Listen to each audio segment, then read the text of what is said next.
The views, thoughts, and opinions expressed during this or any broadcast belong solely to our guests or our hosts. These broadcasts do not represent or reflect the views of their employers, sponsors, or affiliated organizations.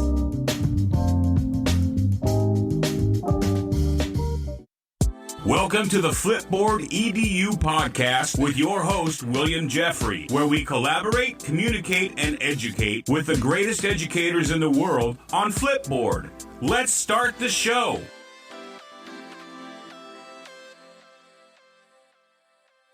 Welcome back, Flipboard fam. This is your favorite coach, Coach Jeffrey, and I have another amazing guest here today. One of my favorite coaches of all time, Coach Ronnie Courtney. Welcome to the show. Thank you very much, sir.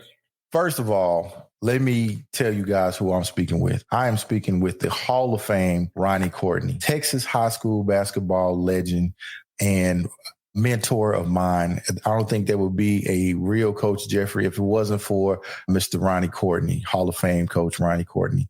So, Coach Courtney, can you tell our listening audience a little bit about yourself? I'm currently the head coach at Marshall High School. I came out of retirement to get back into the game of coaching.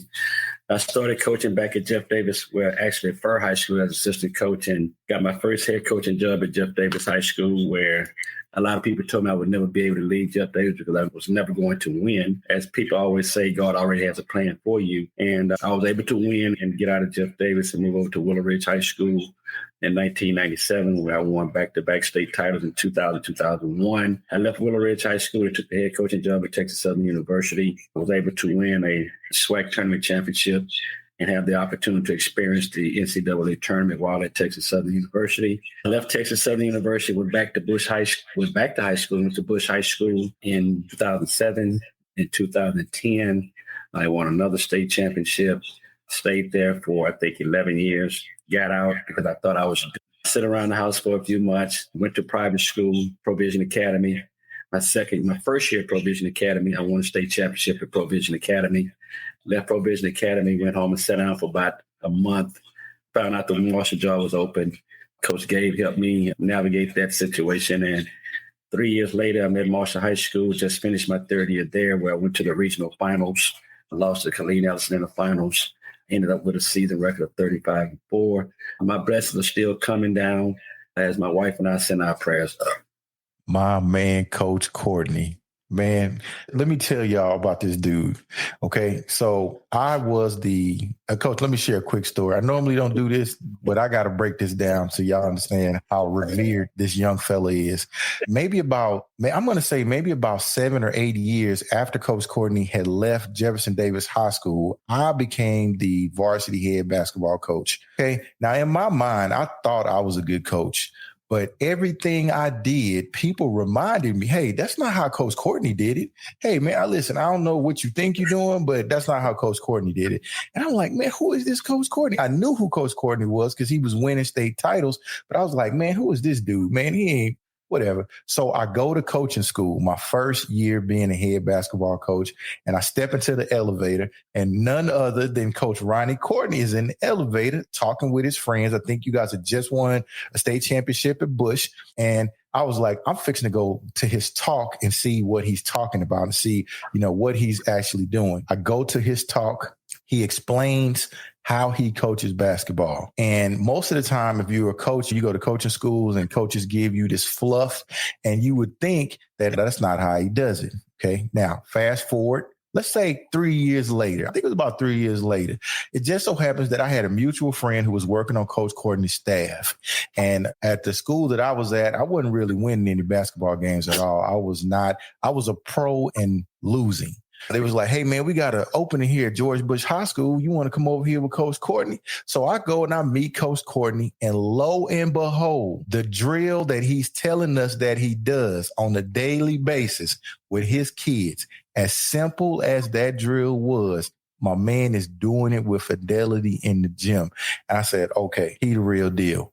And I have learned so much from watching you coach, from the way you get the best out of players, the way you get the best out of teachers. Where does that come from, Coach Courtney?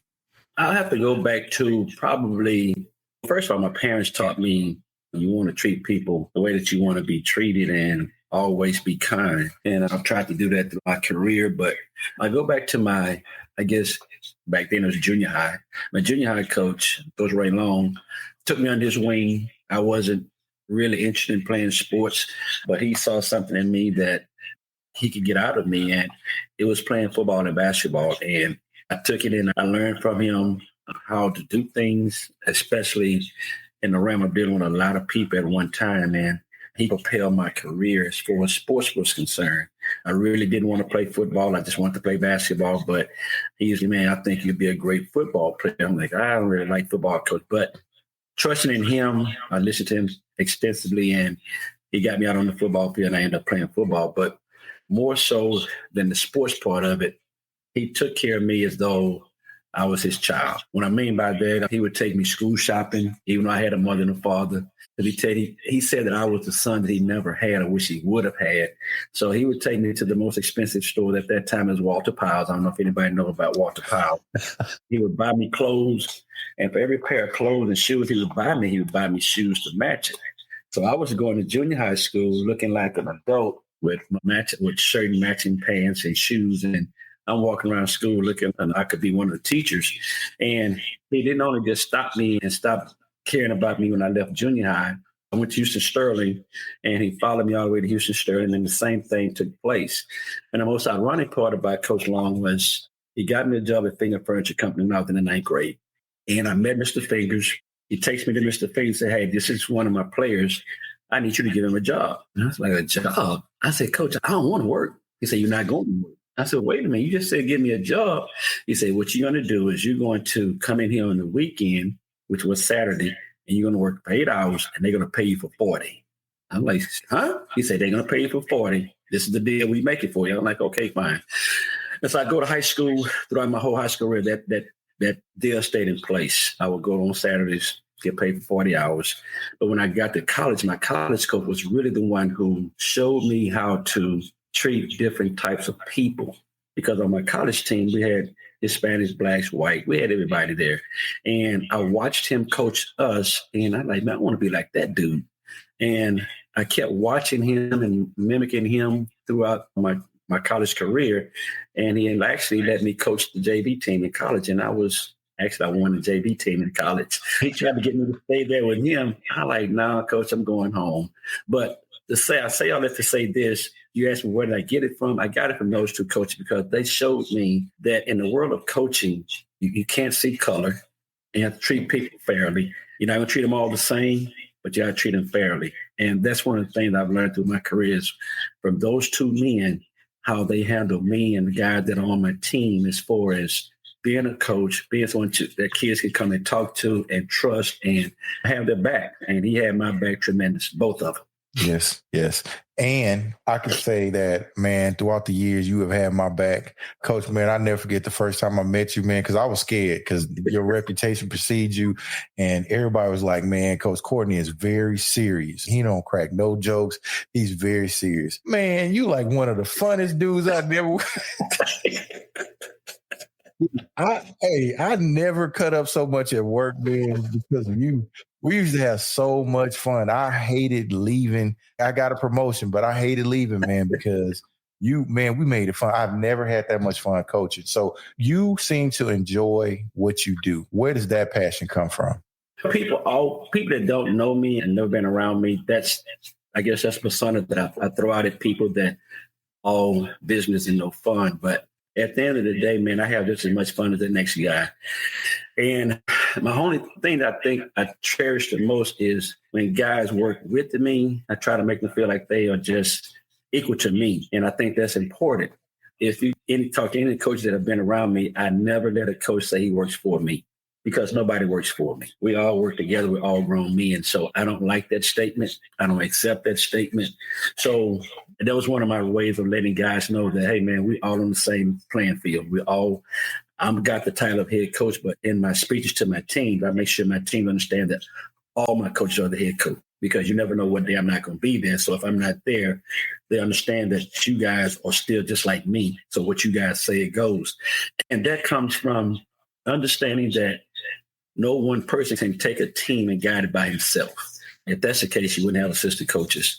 And I cherish my assistant coaches to the utmost because I know at the end of the day, those are guys I can come back to and talk to and help me navigate myself through a problem that I may have. So when it comes down to being a guy that guys can be around and trust, I think I'm one of those guys that people can actually be around. Once you know who I am and what I'm all about, it becomes like, oh, man, he's just like everybody else. He's just like us. And that's what I want all my coaches to realize, that I'm just like you. But everywhere I've gone to coach, people are like, man, how we going to help? You already won state title. But at the end of the day, I don't know everything. I'm still learning the game of basketball. I had a player this year by the name of Jalen Lowe. I think everybody in the city of Houston know who that is, who made me a better coach in the 3 years he was there, because this guy was so brilliant as far as understanding the game and breaking games down and bringing a scout report to me for me to look at. And so when we had our end of the year meeting this year, our exit interview meetings, I told him to his face that maybe he made me a better coach, because the way he broke down film, the way I broke down film was totally different. But it was so ironic that they were so close together, because he was picking up smaller details where I wasn't picking up the smaller details, which I used to do, but I didn't at that time. So as a head coach, you have to take that title and throw it to the side, because for a lot of guys, when they get that title of head coach, I think it does something to them. It's okay, I'm the head coach. I've earned the right to be the head coach, and there's nothing no one can tell me because I think I know it all. And those are the guys that struggle. I took my title as head coach and put it to the side, and I made sure that all my other guys were head coaches as well, because at the end of the day, I needed everybody to be with me and on board with me to help me get the things accomplished that I wanted to accomplish. My man, and you ain't lying. You are not lying. Another quick little story, man. I remember when I was actually scared. We was coaching the first game, and I was scared to say something. So I would lean over to Coach Gabriel. I was our mutual friend. And I would say, hey, man, they doing this. And Coach Gabriel would be like, tell them. I was like, no, I'm not going to say nothing. He was like, man, you need to tell them. So at halftime, we come in. You came to us. You said, what do you see? And I said, they're doing X, Y, Z. You immediately went into the locker room and said, hey, guys, they're doing X, Y, and Z, and I want y'all to pay attention to that. I was shocked because I have worked with some very arrogant people who have not accomplished what you have accomplished on a consistent and constant basis. You took our feedback and treated us as if we were the head coaches. And I appreciate that.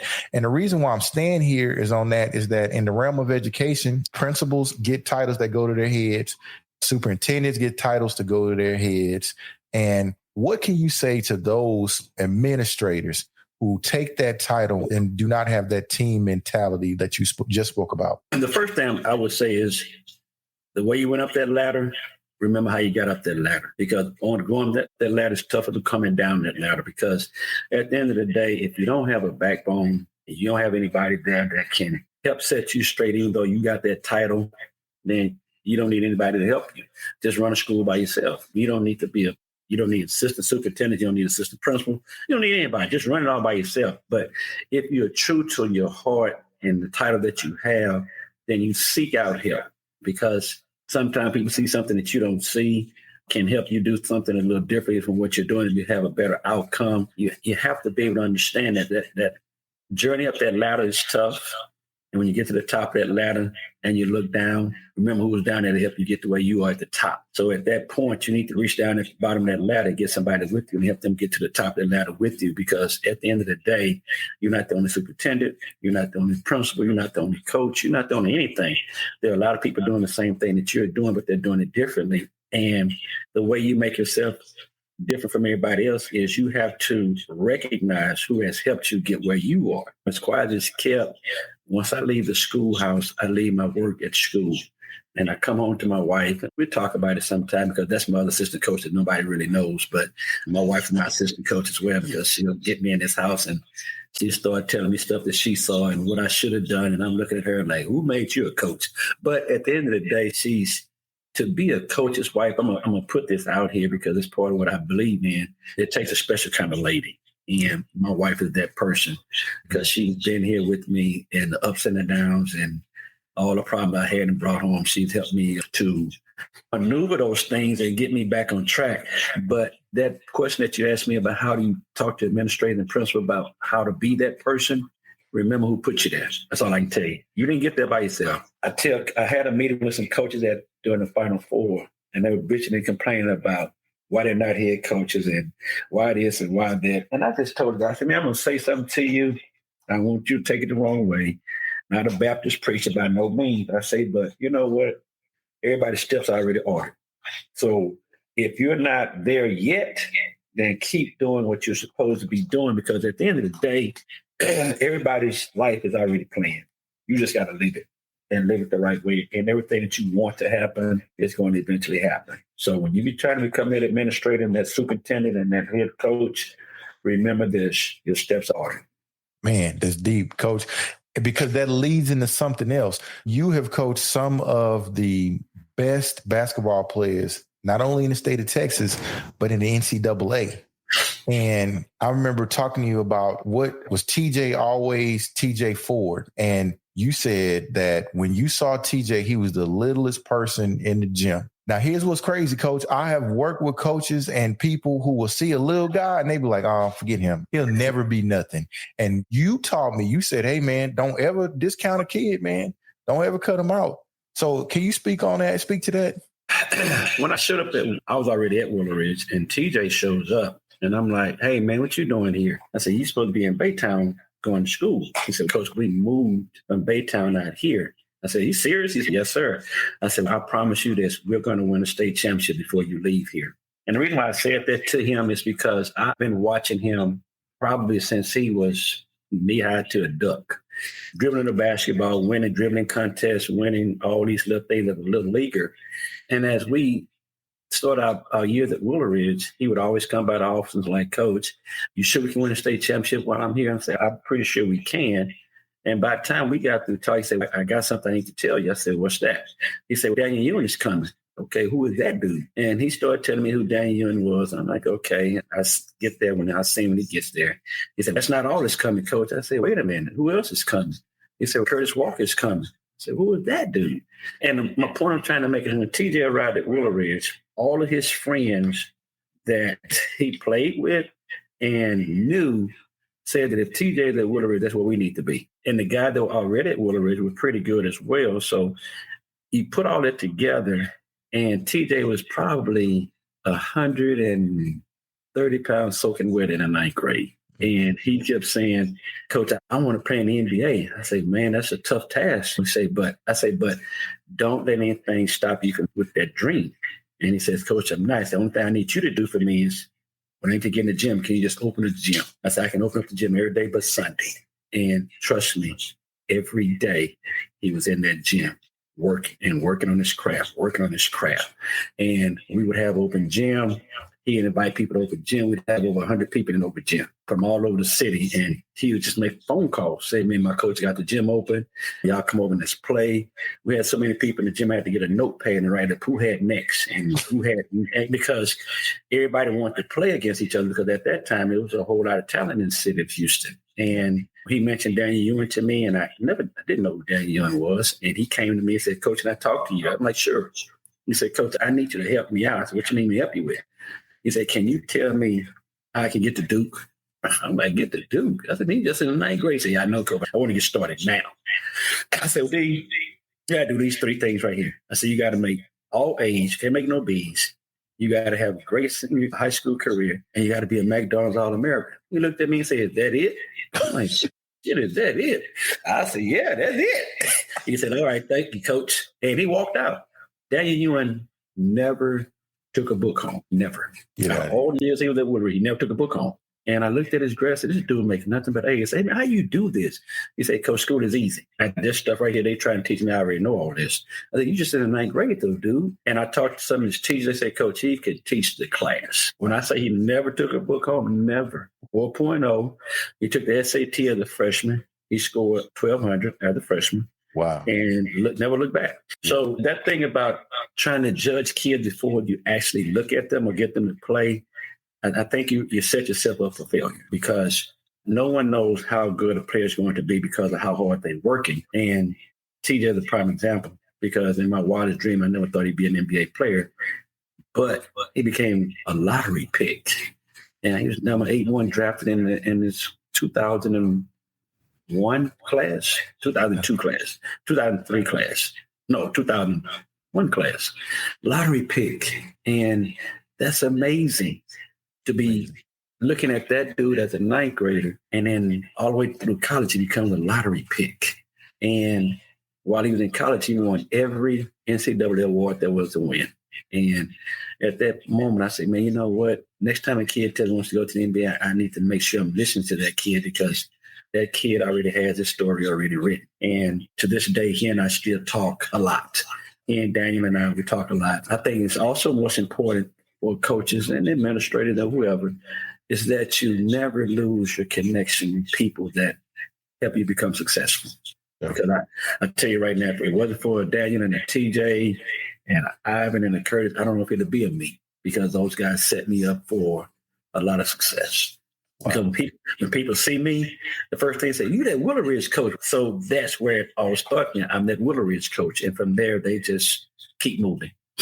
Tell you a funny story. I took my guys to see the movie about LeBron James, and I ran across some Asian people, and I spoke because they were part of the group, and I spoke. And an Asian guy looked at me and said, I know you. I was like, shit, you don't know me. He says, you Coach Courtney, aren't you? Like, what the hell? I was like, yes, sir. He says, you started out at Jeff Davis, didn't you? I was like, yes, sir. And he just went through my whole career. And his wife said, yes, I remember going to the game and watching you play. And I'm like, man, this is amazing. And I found out the Asian guy used to coach at Worthing High School. He said, he said, I've been watching you, coach. I've always wanted to coach like you. I was like, man, get out of here. And so my point to that is you never know who's watching you. So when you're out there trying to get to be whoever you're trying to be, always remember somebody's watching. Straight up, man. And any success that I've had, I got to attribute it to the way you handle yourself as a leader. I pattern myself. I think of just a couple of people, Dr. Michael Milstead, you, Ronnie Courtney, Dr. Allegra McGrew, Dr. Yvette Blake are my mentors. And you, number one, you mentioned not missing a connection with somebody. And at least I try not to go a whole year without at least wishing you a happy birthday or, hey, man, congratulations. See, you made another Hall of Fame, or just to let you know, man, that I love you, coach, because you are one of the reasons you picked up my career. And I think that another thing, when you're talking about looking into players, I feel that same thing is the way you look into coaches that you have on your staff, because I feel also, too, that you empower them in that same way that you empower your players. About how many coaches have you had that have gone on to be a head coach? It was, let's see, and not horrible head coaches. These dudes is winning too. It's 4 that I can think of, if I'm not mistaken, off the top of my head, that have moved on and gotten their own programs. And believe it or not, we still reach out and we talk to each other about problems that they may have, I may have.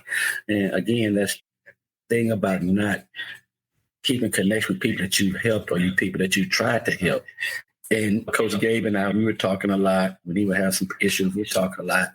Coach Howard, who is now at Pflugerville, Connolly, in the Austin area, as a head coach, he called me so many times to share with some problems he was having.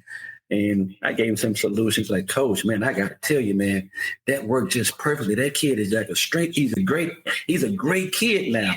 And Coach Gabe, who's at Bush, who took my spot, we talk a lot about some things, problems he's having, and how he can handle his solutions, his problems. Chris Caldwell, who actually played for me at Willow Ridge, is now head coach at, guess where? Jeff Davis High School. So those 4 guys, I know right off the top of my head, have their own programs and are doing quite well. Coach Gabe went over to Cy Ridge and won immediately, doing some of the same things he saw me do when he was at Bush High School with me. Of course, Coach Howard been with me since Willow Ridge days, and then Willow Ridge, TSU, Bush, and now he's on his own, doing the same thing I did. Coach Gay doing some of the same things he's seen me do.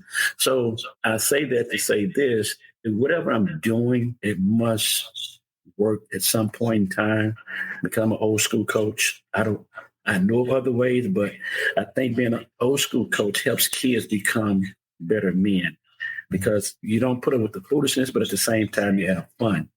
And I think the biggest thing for a coach or an administrator is when your kids come back to you and appreciate or tell you they appreciate how you handle them or appreciate what you did for them while they were around you. And I think my biggest excitement now is when guys come back to me and say, Coach, I understand now.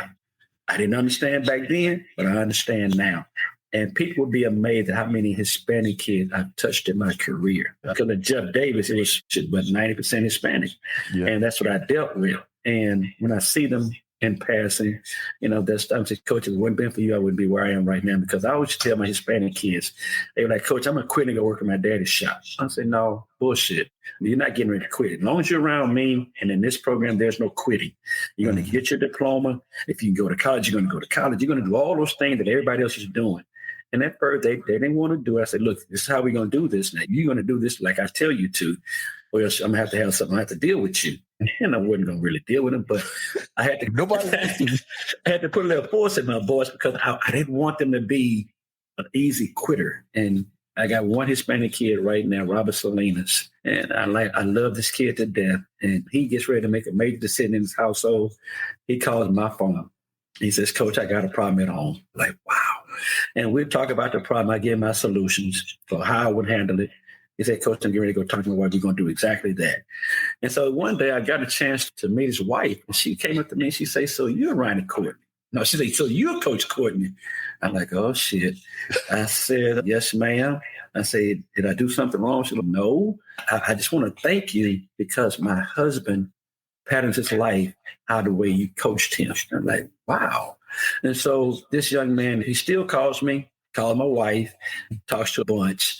He just stirs like that. It makes me want to stay in this business for as long as I can because I know at the end of the day, come off with that guy that's not very likable as a coach, but understandable. They understand how I am and what I'm about. And once they leave and come back, it's just a joy to be able to sit down with them and they bring up stories about me and how I did certain things and how they do the things themselves.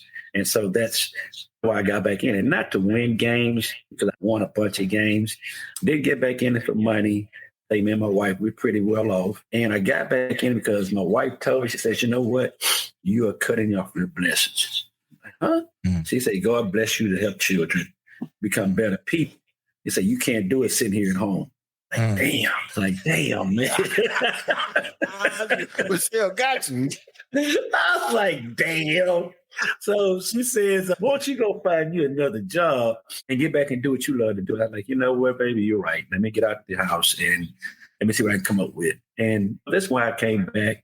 People said you came back because you're trying to win another state championship. As a head coach, what head coach wouldn't want to win a state championship? That was an idiotic statement to make. I kind of overlook people a lot these days because they don't know me. They just know of me. And if I don't win another state championship, I think my legacy and my accomplishment speaks for itself as far as what I've done for people, to people, and for myself, and for everybody's been a part of what I've done. I think I've done it all. That was one of the reasons why I got out, because I'm like, what else can I do in high school sports? I've done it all. And that's what my wife hit me with. You're cutting your blessings short. So I'm like, shit, here I go. So don't regret it. I don't regret it. Matter of fact, I cherish it. I think I got the best setup in all of America. Yeah. I go to work every day. I don't teach. I go to work about 11 o'clock. And about 2:45, 3 o'clock, I'm done. So now my season is over with. I go to work about 11, and I'm done at 12:30, maybe 1 o'clock if I want to stay. So when you're doing that, and you can just coach and be around kids that love to be around, instead of dealing with the whole mass of students in the school, it makes life easier, and it makes you want to do it for as long as you want to. Yes, you definitely have earned it, man. And just looking at your accomplishments that you've done over the years, Coach, it is me being right there witnessing how easy you do it. It's got to be a blessing from God, because I didn't know what greatness was until I saw it. And so that's the same thing that I appreciate about you, is that when you are showing your greatness, you're not arrogant about it. You just being great. And I don't think you really care about what people think about you, because you being great, and you get that same greatness out of kids. Go ahead. I'm sorry. Go ahead. No, I'm just saying that's what a coach is supposed to do. That's what coaches do. They get the best. They're themselves growing to be the best. and then they grow people to be their best. You know what, Coach? If you can talk to me for hours on end, and you're never going to hear me go back and talk about what I used to do. Straight up. I just don't do that because to me, that's history. If you want to know about me, go back and read about me. But I'm not going to sit here and tell you all the things I've done and put this halo above my head and think I'm great, because I'm not. There are tons of people out there that's better than I am as far as doing what I'm doing. But it's just the fact that I can be humble like that, because I know for a fact that I didn't do it by myself. So as you move forward, and as I move forward, my accolades are probably the last thing I talk about me. People always want to bring up my past. I'm like, man, let's talk about what I'm doing right now, because that right there, I'm not going to do that again. I'm trying to move on and do something different.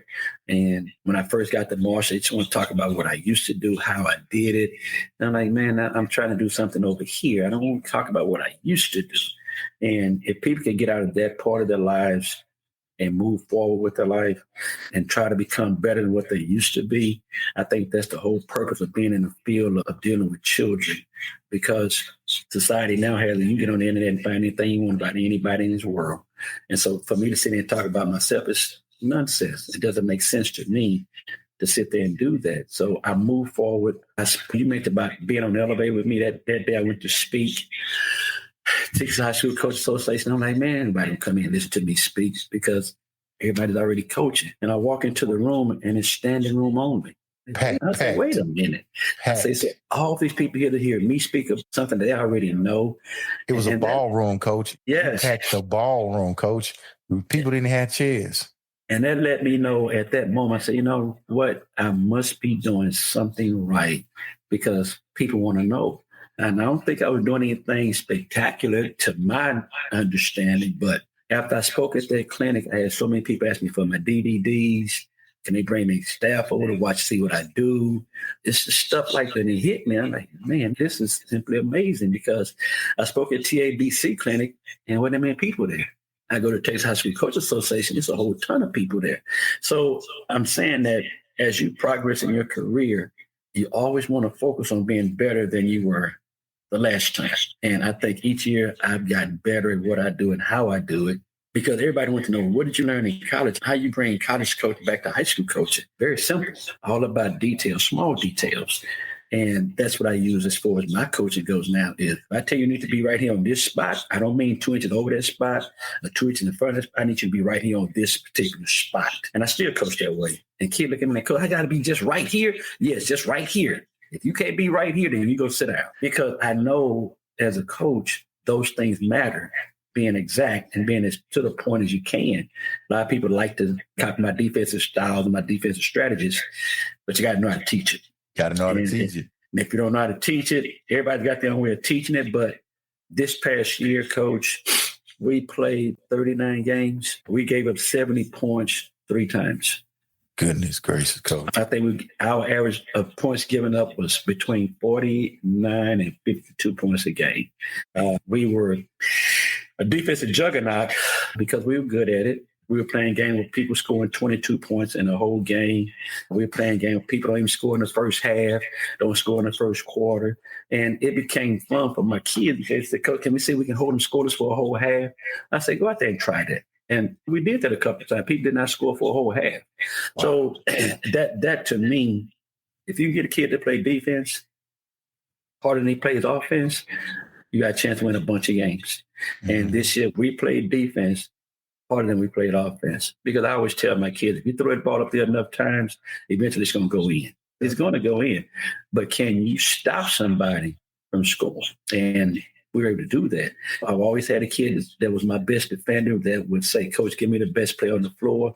I had that kind of kid this year, which was Defensive Player of the Year. When I had that Bush, I had 3 guards that would actually argue over who's going to go out the best man. So when you get guys that can buy into that part of the game, you got a shot. You really do. My man, Coach, dude, I just love talking to you, man, because I learned so much when I speak to you. You said you don't like people talking about your past, but I want to bring up the fact that me and you used to cut up.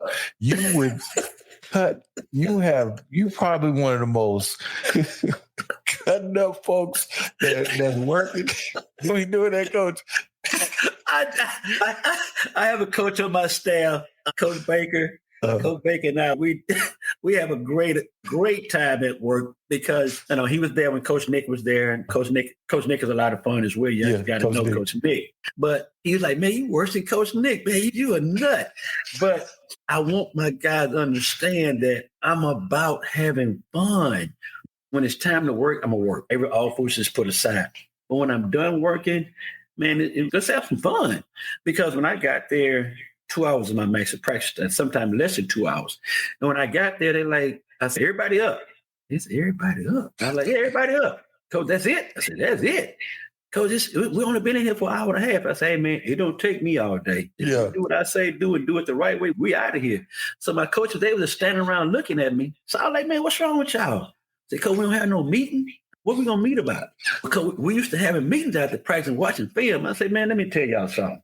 I said, I got a wife at home. I don't know about y'all. I said, but I like going home to my wife. I don't know what y'all like doing, but we ain't finna stay here all night. And they looked at me and, hot damn, Cole, we out of here. And so it was stuff like that. So when he did finish practice, we stayed around and we laughed and we joked and it wasn't about basketball, though. We just talking and having a good time. And they like, Coach, man, this shit's unreal. I said, man, let me tell y'all something. Our lives already difficult because we always gone. And so when it's time for y'all to go home, I don't know where you going, but you're going to get out this gym because I'm not going to be in here with you. And they was like, Coach, we're going to practice on Saturdays? I was like, Saturdays? I'm like, man, I'm going to do Saturday. Coach, what do you mean? I said, man, I'm not coming up here on Saturday to coach nobody about nothing. And so they took that as a point of, man, Coach, you cool. I said, it's not about being cool. It's about understanding that everybody in this gym on my staff has a significant other, some kind of way, shape, form, or fashion. You got kids. So your kids don't see you Monday through Friday. So you think I'm finna bring up here on Saturday for another 2 hours and do what? But I don't want to be here. And so people been around me and I tell them I don't practice on Saturdays. They don't believe me. Didn't believe you. I didn't believe you. And I don't practice on Wednesdays. They don't practice on Wednesday. They're like, Cole, you lying? I said, no, I'm not. Why don't you practice on Wednesday? I said, because if my kids play hard on Tuesday, what am I going to do with them on Wednesday? They don't give me anything. So rather than me be pissed off at them on Wednesday because they're not practicing hard, I just don't do it at all. You can come in there and you put some shots up if you want to. I really don't want you to do that. Then you get a Friday. If you play hard on Friday, I'm going to bring you up here on Saturday for what? No, your mother might want to take you to the mall. Y'all might want to go. You might want to go do something with your family. Go do that. And people say, well, how can you get ready for a game on Tuesday with just practicing on Monday? Hell, basketball is not that hard to figure out. It don't take a rocket scientist to figure out a game. So that philosophy of mine still holds true today. I even did it in college. My college guy like, oh, wait a minute. We don't practice on Saturday. And we played on Saturdays, so we didn't practice on Wednesdays. And Coach, they said, what are we going to do? I said, shit, you're going home to your dorm, wherever you're going, but you're not coming to the gym. So I've been doing that for a long time. And some reason or another, I've been successful doing it that way. When Coach Gabe came around me the first time he got around me, he couldn't believe I didn't practice on Wednesdays and on Saturdays. He said, Coach, there's no way you can win doing that. I'm like, shit, I'm going to show you. I'm going to show you I can. And it's just me not trying to kill my kid throughout a whole season. Because for me, I've always believed I was going to be in the playoffs. Never thought I'd be out the playoffs. My reason for doing that is because I wanted my kids to be fresh down the stretch. And I keep doing it, and it keeps being successful for me. So I'm not going to change the way I've always done it or am doing it, because if it's not broke, don't fix it. And I know when you came, you didn't believe I didn't practice on Wednesday and Saturday. You're like, wait a minute, we don't practice on Wednesday. Because when you told me, man, you need to go home to your wife, I was like, man, this dude tripping. Get home, she don't think I got fired. What you do? Because I think as a family man, and you have a family, I think I don't want wives mad at me for keeping my coaches out all day and night practicing. It don't take all of that. So when you go home, if we start practicing at 4:00 and you out of there at 6 and you home by 6:30, you walk in the door and look at you like, what you doing here? Yeah, that's what you want. You want to hear what you doing here. Okay, babe, let's go do something, because I got a lot of time, got a lot of energy, because we don't do that. When I got to Marshall, they were like, cool, we stay here and watch film after practice, and we watch film after the game. I say, you think I'm going to do that? He said, I'm not doing that. I'm not watching no film with y'all. Everybody got huddle. Y'all go home and watch huddle on your own. And I'm going to watch it on my own. But I'm out of here. Yeah. So that's just how I am. That's just how you are. I really don't take 2 hours for practice. I just don't. When I first start my season, it's 2 hours. As the season goes on, hour and a half, hour 15 minutes.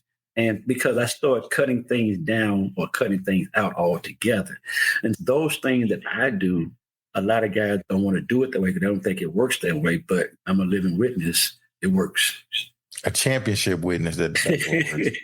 So there are not many coaches that have coached in the NCAA tournament that have won. You won a SWAC championship, and then you came back in high school. How many coaches? Do you know how many coaches have done that? I think one coach up in Maryland, D.C. did it. He was at what's the school in D.C. Marion. He was at Baltimore Marion. Okay. They won a championship there. He left and became the head coach at Maryland. He stayed about the same time. I stayed about 6 years. I'm looking at his face right now. I just can't call his name. But right now, those are the only two that I know of that have left high school and became Division I head coaches from high school to Division I head coach back to back like that. We're the only two that I know of that have done that. Legend you are a legend. All them trophies back there, man. Listen, y'all have never been to this man's house. He got so many trophies that don't fit in one room. Basketball sign, letters from presidents and emperors. And I think maybe Jesus signed one of his things. I'm happy. But people walk in my house, as soon as you walk in my door, this is my trophy room. And they stop right there and they come in the room and they start reading all the stuff that's on these walls, which my wife decorated these walls with all my memorabilia. And sometimes I come in here and look at it myself because I'm like, damn, I did all this. Because I'm not one of those guys that holds on to what I have done. So this room is a reminder to me of what I have done because, like I said earlier, I don't really talk about myself and what I've done because it's not important at that point. But sometimes I walk in this room and I just stand there and I just look and I'm like, man, God is good. And because if it wasn't for him, and we all know this, we're nobody. But since we're his child or his children, we are somebody. And I take that to heart because these walls, they're still trying to find wall space to put stuff up that's not even up. So it's just amazing to sometimes sit back in my career and look at how it came to pass. And because people don't know this, I didn't really want to coach. I came out of college and I said, I'm going to try this coaching stuff because of my middle school coach and my college. I'm going to try this coaching stuff. And I'm going to see if I can do it some kind of be like those guys. And I said, I'm going to try this for 5 years. In 5 years, I don't have it done. I'm getting out. And I tried it for those first 5 years. And I'm like, this is fun. I guess the biggest thing was I get to sit at home for 3 months and still get paid. But this is amazing. And I kept going at it until I became my own head coach. And I'm like, oh, shit. Now what do I do? So I used to come home, give me a pen and paper, and just draw a plays. Like, I don't want to be like anybody. I want to have my own stuff. I want to do my own thing. And then at Jeff Davis, when I started doing that, I would come home and I'd draw up stuff and look at it because I understood how defenses were supposed to be played. So that's how I started drawing up my plays. I look at, okay, if I do this, you have to do this. I'm going to counter by doing this. And I would sit at home and do that all the time. And when I did become a head coach like Jeff Davis, I was like, man, shit, I'll never get out here. People was right. But, I kept... Hey, shit, I'll be stuck here for the rest of my life. I was like, shit, I can't do this shit right here for the rest of my life.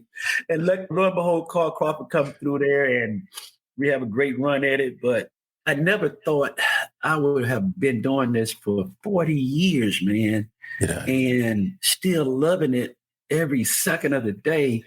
I do it. And I still sit down and draw a play that even after 40 years, I still sit down and draw up stuff because I'm still trying to make sure that I'm ahead of the game as opposed to what everybody else is doing and how the game is changing.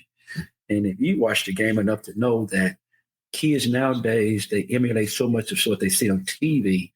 And Coach Woods over at Hightower made an amazing compliment for me or to me. He says, Coach, I am excited about how you are transforming how the game is being played. He said, I just can't do it. And what he meant by that is my kids shoot from anywhere.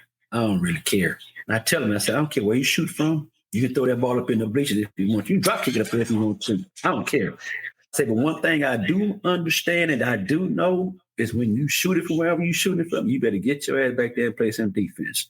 So if you ever see my teams play and they shooting from the volleyball line, Jalen always shooting from mid-court sometime, and they never look at me and I never say anything, it's because we have that understanding. And I always tell my kids, if you do something bad, you know it's bad, and you look at me, I'm going to take you out because I don't want you looking at me for nothing unless I call your name. If I never call your name, don't look over there for me for no confirmation, no nothing. Just keep playing. And when you watch my teams play, they're so relaxed on both ends because they know on one end, I can shoot ball wherever I want to shoot them from. Coach ain't going to say nothing, but I just got to go back there and guard. And a lot of people say, Coach, how do you sit there? How do you do that? I say, it comes from practice. What everybody's supposed to be doing is practicing. That's where mine comes from. So my theory is if you do something in practice, if I don't say anything, it's okay. If you do something in practice and I get on your ass about it, it ain't okay. So in other words, don't go to the game and do what I just got on your ass about. Do some things I don't say nothing to you about. If you can do that, then you can play for me. If you do some stuff and I get on there and say, man, don't you do that shit no more, that means you don't even do it in the game. And they understand that. And I tell all my team every year, I say, man, I'm going to tell y'all something right now. I don't care about offense. I don't give a shit. I say, because if you throw it up there enough time, someone's going to go in. I want you to understand this. Can you stop somebody, though? And if you stop somebody, you can play. Okay, so if you can't play defense for Coach Courtney, you can't play, period. And a lot of kids have a hard time understanding that. But I want you to understand that that's why the team sports. So everybody's got to be on the same page. Some might shoot more than others. Some may not shoot at all. But everybody can play defense the way it's supposed to be played. And that's the only way I'm going to teach it. That's how I've been teaching it. That's how I'm going to keep teaching it. I keep trying to figure out when I'm gonna wrap this up because you bringing on stuff that I need to bring out about you is because you are a great teacher. And what a lot of people don't know is that you taught English beginning in your career and was the teacher of the year. Where does your passion for teaching come from, Coach? When I had 3 favorite teachers when I was in school, and man, it was so hard on me. And at that time, I didn't understand why, but I'm like, damn, but they were getting the best out of me. And so when I came out of college and got my first job, they were like, oh, man, you're an English teacher? I'm like, shit, what that mean? And I didn't know at the time that, and shit, you're an English teacher, you get a job anywhere. And I'm like, yes, I'm an English teacher. And a black man English teacher. In high school. So they put me at first, when I first started, I had 9th grade English and 10th grade English. I said, okay, this is nice. I like this because I love English. And because when I was in high school and college, that's all I made in English, A's. And so when I was in college, my professor said, you know what, you need to make this your minor and teach it because you're good at it. I'm like, man, I don't teach no damn English. I don't do that. But as I kept going, I'm like, man, stuff is pretty easy. I was a Shakespeare lover. And I got the fur and they kept evaluating me, and the principal said, you know what? We're going to give you honors English. I said, honors English? I said, wait a minute, hold on. He said, no, you're going to take honors English, and you're going to teach all the seniors honors English. I'm like, shit. And when I got it, I'm like, man, this is nice. I got to the Shakespeare part, and I was like, they thought I was born around Shakespeare time. I was reciting it like they did back then. And I did English for 15 years. My first 15 years of coaching, I was in English and coaching. And it just was something that became easy to me. And after I left Jeff Davis, I went to Jeff Davis and said, oh, you're an English teacher. I said, hold on. I'm not doing that over here. I just did it for 15 years. I'm the head coach now. She said, let me tell you something, sir. You had to teach first. So you don't get in this English class. I said, yes, ma'am. And so I did English and basketball as a head coach for 3 years at Jeff Davis. I finally went to her and said, ma'am, it's too much. I can't. Right. She said, okay, let's do this. Let me give you some PE classes. And eventually I got PE all together at Jeff Davis. But I went to Willow Ridge. And the principal saw my resume and said, man, you're an English teacher? I'm like, damn, here we go again. And he said, I need you to teach. At that time, I forgot what test we were taking. Anyway, we were taking that state test. He said, I'm with the state test. I said, hold on, Mr. Pope. I said, you asked me to come over here and win some championships. I said, I can't win championships and teach this class for the test. And he said, what do you need, Ronnie? I said, I need to get out of this classroom. That's what I need. The next day I was out the classroom. I hated it. But at the same time, I didn't because it was too much. Me trying to get you ready for the state test and you want me to win a state championship? Like, it's not going to work. I went to Marshall. Also, I went to Bush. And Miss Rose did the same thing. She said, "Oh, shit, you're an English teacher." I said, "Miss Rose, hold on. I'm not doing it at all." I knew Miss Rose. Yeah, she was cheerleading sponsor at Willow Ridge. Now, I said, "Dr. Rose, I'm not doing that." I said, "You want me to teach English? I can't take this job." She said, "All right, boy, shit, you don't have to teach English." But every time I went to a job and they saw my resume, they said, "Oh, you're an English teacher." I'm like, "Oh, shit, here we go." So I went to Marcia. She said, Dr. Sanders said the same thing. "You taught English, coach?" I'm like, "Yeah, but I don't want to do it again." So it's just that thing that I gravitated to English from, I guess, junior high. I had a great junior high teacher. I had excellent high school teachers. And my college professors, man, I would go to English class if I went to anything else in college. I'm like, I'm going to English class. I'm going to the rest of them. But eventually you learn that all those things are important. But I always felt like if I was speaking English, then it should be easy for me to learn English. And I took that and I made it a minor, and I should have made it a major, but it really didn't matter. But it was just one of those things that I thought would help me in life to be able to articulate and to talk to people in such a way that I was understood. Because as most people say that jocks don't know how to talk. We just dumb. And I thought if I put English behind my name, and I really studied it, it would help me as I moved on in life. And lo and behold, it has helped me throughout my career because I pride myself in not getting on TV or radio or whatever and standing hollering, "Oh, yeah." And that just burns my butt to Gaki. And I always tried to make sure I never said those words when I spoke. And to be able to articulate yourself without using all the jargons, it makes for a better perception of you as a coach, especially now as a coach, and back then as a student athlete.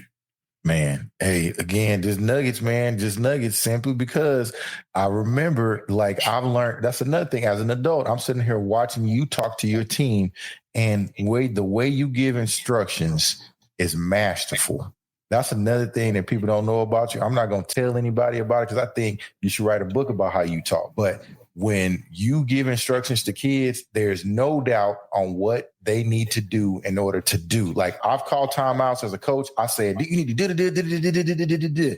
I've seen you call timeouts, stand over there, ask us questions, then go get the clipboard, look at the sky, look down,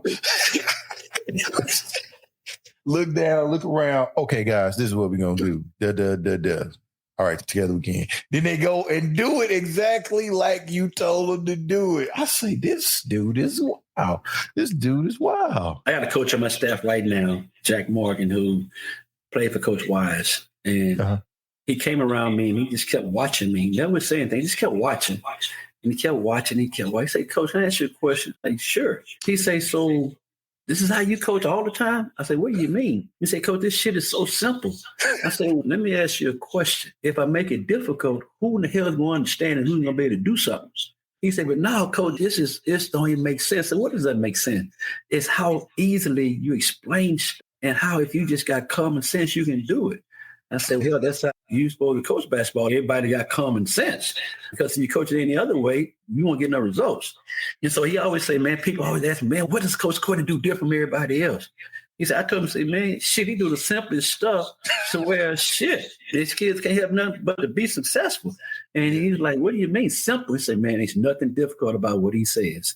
Yeah. And Coach Dave thought the same thing. He said, "Man, so this what you do?" "Yeah, shit, this is it. What else am I supposed to be doing?" He said, "Man, this shit's so simple." Yeah, it's supposed to be simple. So, you got coach want to use all these long 15-letter words. Kid looking at him like, "Man, what you just say?" And to me, the simplest way I can put it is the easiest way for you to learn it. And I got my other coach, they trying to use the same terminology that I use. And they like, "Man, put your right leg up if the ball's over here." I say, "Coach, let me tell you something. That's all you got to do is say, put the foot that's nearest to the ball up." He looked at me and said, "Goddamn, Coach, I didn't even think of it like that." I say, "Look, how else you supposed to think about it?" I say, "The foot that's near to the ball, that's what it needs to be up. You keep them up, put your right foot up, your left foot up. No, wherever the ball is, put that foot up that's nearest to the ball. You'll be fine." Yeah. And so I got one coach, he said, "Coach, I've learned so much basketball from you in 2 weeks, and I learned it all whole year." Oh, like, years. Yeah, I say Years. it's the simplest you can make it is the easiest for the kids to be able to do it. It's not about trying to get the kids to know how smart you are. You want the kids to know that you can be efficient and understand what they want them to do in order to do what you need them to do. And you keep it in the simplest terms. And that's what I've always done. That's what I always will do. Keep it in the simplest terms. For sure. Man, Coach, thank you for your time, man. And I appreciate you letting me cold call you out the blue. I should be more respectful of your time, sir. And just, hey. When I told my wife about the podcast, oh, that's going to be nice. She probably listen to it right now. But it's just, she always tells me to always be able to give back to people. For sure. Because I tell people all the time, I didn't get here by myself. I had people that helped me along the way that I always give thanks to those guys that have helped me along my way. And because outside of my Lord and Savior, there were some people that helped me as I made this trek down this journey through coaching, and never forget all the people that helped me. And the sad thing to say about that, I never had any black coaches to help me. I really didn't. And all the black coaches I played for just wanted me to help them win games. All the white coaches I played for sat me down and talked to me about how this can help me moving forward in life. And those are the guys that gave me the things that I needed to know to be who I am today. It's just amazing that all my black coaches that I had never took the time to sit me down and explain to me what life would be about as I got older. If I became a coach, what to expect, how this, and no knock on them, but I just felt bad that I didn't get that from them. But I got it, and now I'm trying to give it back to young black kids and everybody else. But for us, I always tell my kids, if we don't help each other, who's going to help us? Yep. And at the end of the day, if you look at the world now, our black kids are getting killed by the truckload because nobody's trying to reach out to them and help them understand. Not saying that mom and dad is not trying, but it takes a village to raise a child. And I want to be a part of that village to help raise kids the best that I know how to get them to do things and help them understand that, yes, I'm hard, but I'm fair. I'm going to get in your ass, but at the end of the day, I'm going to love you like my son. And one thing I didn't tell you that I got from one of my coaches, when I was at Bushwick, if you notice, every Wednesday, I told my kids, I love you like my son. And the reason why I started doing it outside of my coach doing it with us is because I realized that a lot of times kids don't hear those words from nobody. And so why not hear from somebody that spends a lot of time with you that you don't know, that can show you that sometimes it's tough love, but it's still love. I still love you as though you're my son. And I tell them all the time, my son played for me, and my son helped me win a state championship. And he caught hell on both ends, at school and at home, because he had to watch film at home with me. And we're just me and him, and I'm getting in his ass. You got to go to school and watch film with the team, and I'm still getting in his ass.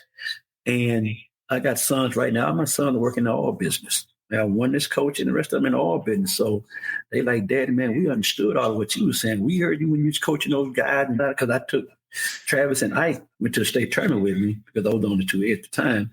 And they were part of that glory days of me coaching those guys and hearing me in the locker room at halftime, the paint coming off the wall. They were around all of that.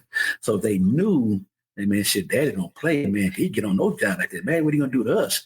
And I try my best not to get to a point where my kids never think I don't love them, because they need to hear that. You need to show that some kind of way. And one thing I do practice every day, if I get on your ass real hard in practice, I promise you're not going to walk out the gym and be mad at me. We're going to laugh about something before you go home. And at the end of the day, if I can get you to laugh about something that we can talk about after I didn't chewed your ass out for about 15 minutes, and I can get you to laugh on the way out that door and give me a hug and say, I love you, Coach, then I'm doing the right thing. Yeah. Coach, man. Again, masterclass, Coach. I think that story is amazing, man. Again, man, I love you. Thank you for letting me be a part of your staff. Thank you for letting me call you and ask you questions when I need it. Thank you for references that you've given me. Thank you for letting me emulate your style and just being a good mentor, man. I appreciate you. Me and Coach Gabriel have benefited from your tutelage. So just appreciate you, man. Love you too, man. And the fact that we can still call on each other and still have that friendship and that bond, it may not be like it was in the past where we were around each other every day, but knowing that if something ever came about, I could call on you, you can call on me, and other guys that's been around me, coaching with me or not coaching with me, can call me about anything, anytime. And I've had the same phone number for probably all my life, because I can't change it because too many college coaches have it. Yeah. And so it's just guys that have gone on to college and grown men now, they still call me for advice.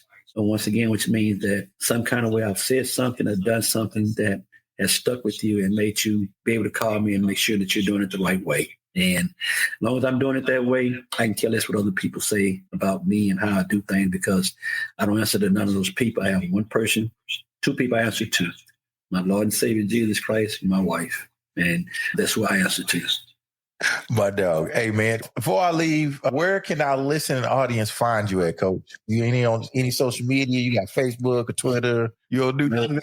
I don't do no social media. Only social media that I have is at Marshall social media, that at Bucks Basketball. That's me. Okay, at Bucks Basketball. I don't really do social media stuff because nothing I need to say on social media. People that I talk to, we talk just like you and I talking now.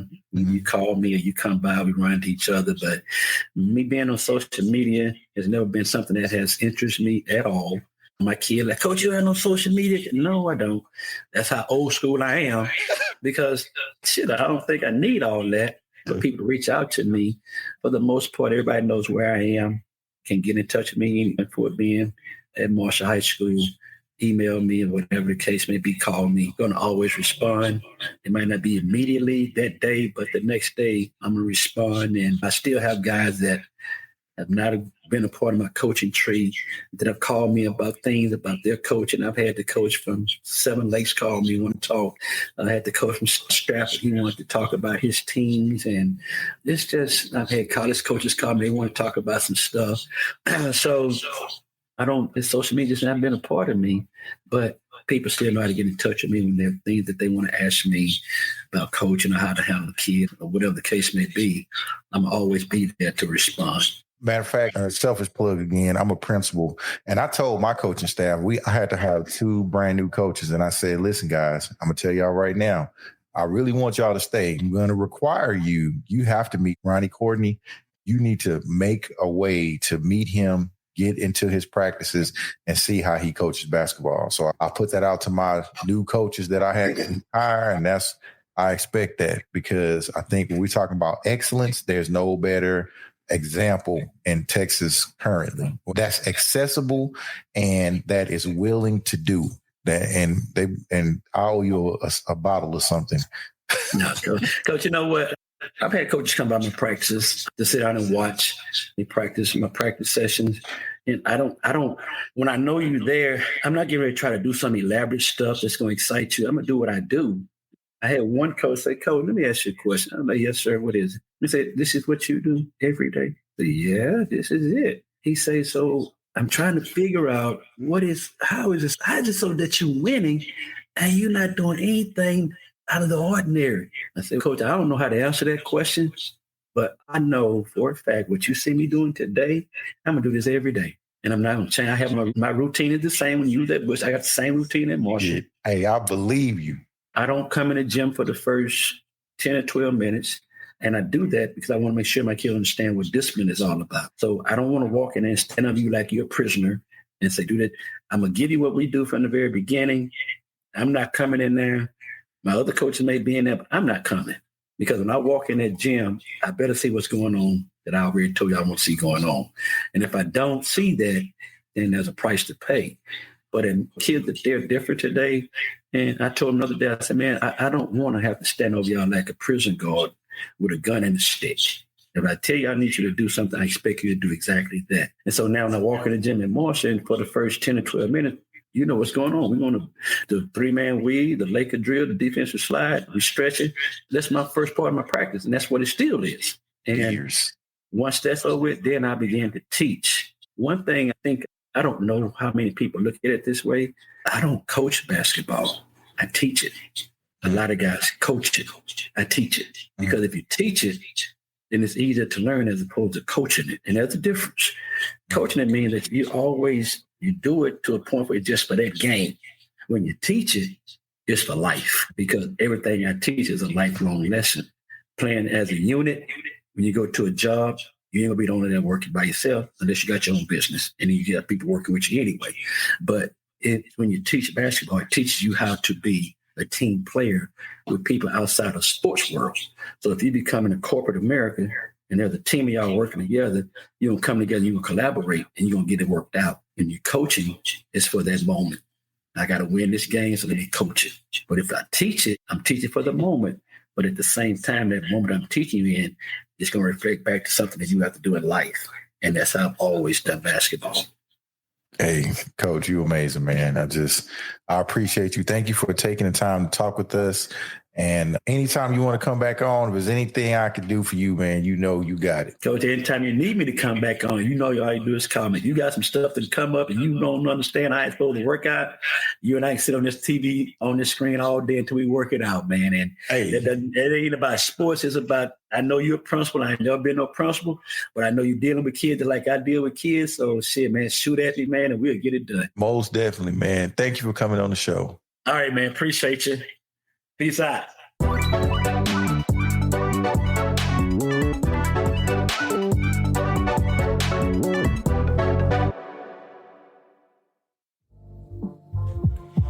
Welcome back, Flipboard fam. This is your favorite coach, Coach Jeffrey, and I am excited to be an ISTE ambassador for 2023. ISTE is the world's leading organization dedicated to improving the teaching and learning of educators and students through the use of technology. As an ambassador, I will have the opportunity to share my passion for technology with educators from around the world. I will also have the opportunity to learn from other educators like yourself and collaborate on innovative projects. I am confident that this experience will help me become a better educator and make a positive impact on the lives of my own students. I would like to send a huge congratulations to the other ISTE ambassadors, Tice and Roberta Bento, the E-twins, Mario and Alberto, Jorge Valenzuela, Jason Trin, Martha Boniarno, Nate Lyons, Matt Miller, and Dr. Jennifer Miller. So like we always do at this time, let's collaborate, communicate, and educate with the best educators in the world right here on Flipboard EDU Podcast. Flipboard fam, thanks for sticking with us on this episode. I would like to thank Ronnie Courtney, one of my favorite coaches, for coming to speak with us about just being a mentor. I really appreciate you, Coach. I also want to give a shout out to Aileen Laylor and Crystal Vanderboom for the edits on the Flipboard EDU Podcast magazine. I also want to give a shout out to everybody going to ISTE in Philadelphia. Hey, let's have fun. Everybody be safe. There's going to be a lot of educational technology and learning. So I'm looking forward to that. Also want to give a shout out to everybody that is in education currently right now. Okay. So like we always do about this time, let's collaborate, communicate, and educate with the best educators in the world right here on Flipboard EDU Podcast.